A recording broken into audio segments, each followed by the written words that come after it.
Hello, ladies and gentlemen. Thank you so much for stopping by and joining us for our weekly Intel report for the 8th of June, 2023. Question in this week's live chat poll is, who do you think destroyed the dam in Ukraine? As we haven't gotten anything too official.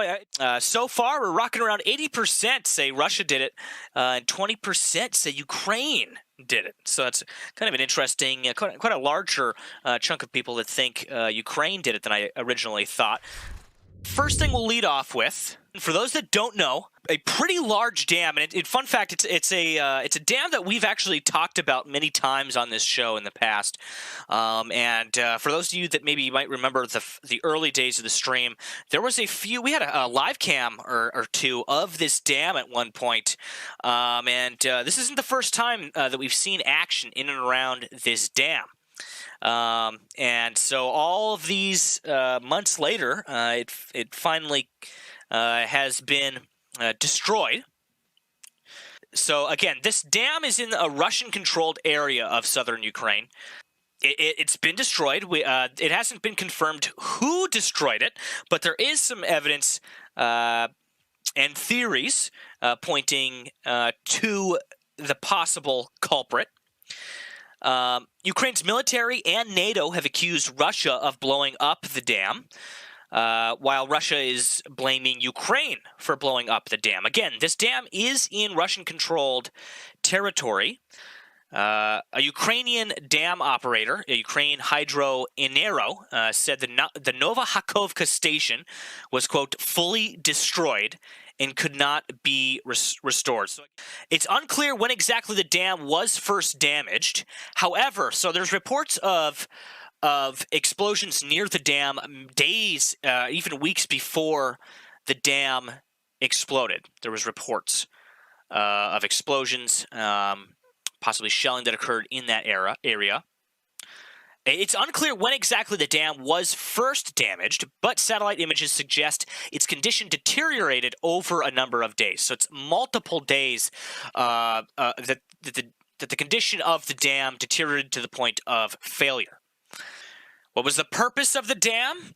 It held back a vast reservoir that supplied water to communities upstream and provided cooling water to the nuclear power station at Zaporizhia. That's a key ticket item there, which we'll talk about here in a few short moments.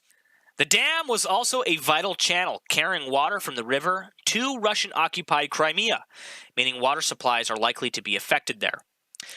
The International Atomic Energy Agency, also known as the IAEA, said there was no immediate nuclear safety risk, but it was monitoring the situation.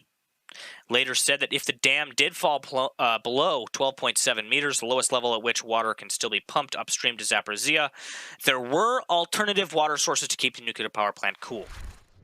The cooling pond at Zaporizhia nuclear power plant in Ukraine is in danger of collapse as a result of the destruction of the Hakovka dam and the draining of its reservoir.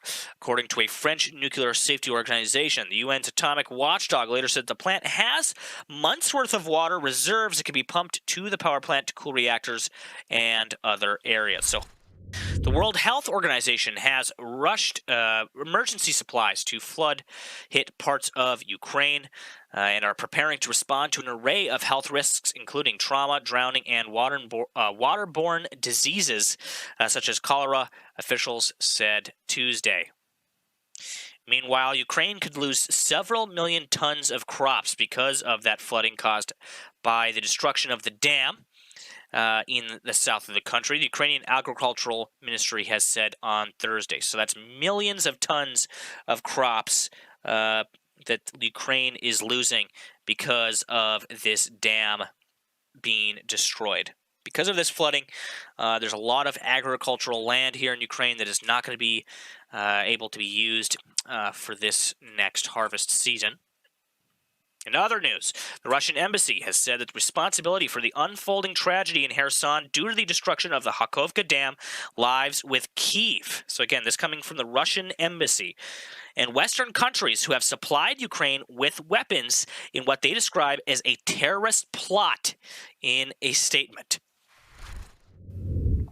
NATO is set to launch its largest ever Air Force deployment in its history in a training scheme intended to simulate an attack on an allied nation, officials said Wednesday. The drill, dubbed Air Defender 23, will take place Monday over Germany and involve 10,000 participants and 250 aircraft from 25 countries, including 100 aircraft and 2,000 personnel from the United States of America, as first reported by German news outlet DW.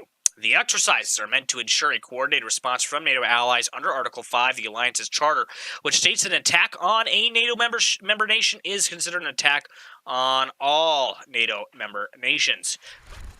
We're now going to go ahead and end off tonight's community live chat poll. Tonight's poll question was: who do you think destroyed the dam in Ukraine?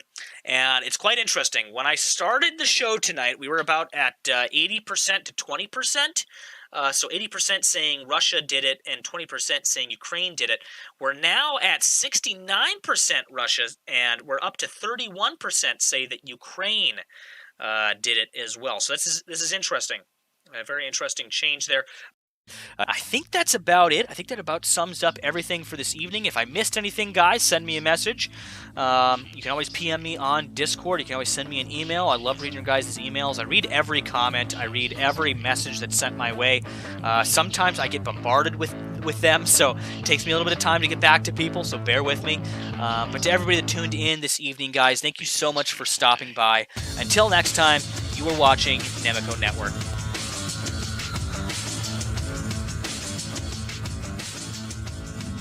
Nemico.